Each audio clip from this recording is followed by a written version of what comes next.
يا أهلا يا ولاد يا حلوين.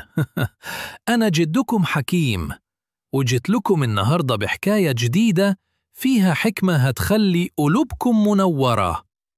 يلا عودوا حواليا واسمعوا الحكاية معايا. كان فيه ولد صغير اسمه سامي.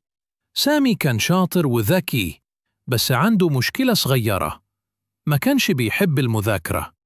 كل يوم يقول المذاكرة صعبة، خليني ألعب بالكرة أحسن. وفي يوم من الأيام وهو ماشي في السوق، شاف راجل عجوز عنده دكانة خشب قديمة، وعلى الترابيزة كان فيه صندوق جميل مقفول بقفل ذهبي بيلمع. سامي عينه فتحت وقال: ياه، إيه اللي جوا الصندوق يا عمو؟ ابتسم الراجل وقال له: جواه سر كبير، بس مش هيتفتح غير بمفتاح النجاح.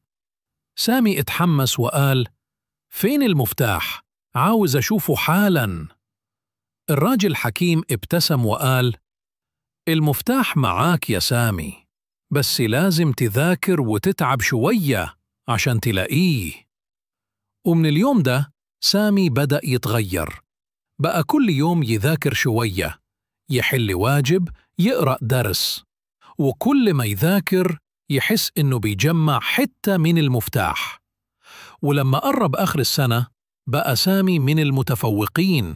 فرح بيه باباه ومامته وأصحابه، وراح السوق يقابل الراجل العجوز اللي بصله وقال: مبروك يا سامي، المفتاح الحقيقي هو العلم، والسر اللي جوا الصندوق إن اللي يتعلم ويصبر على المذاكرة يقدر يفتح أبواب النجاح كلها. وخلصت حكايتنا يا ولاد.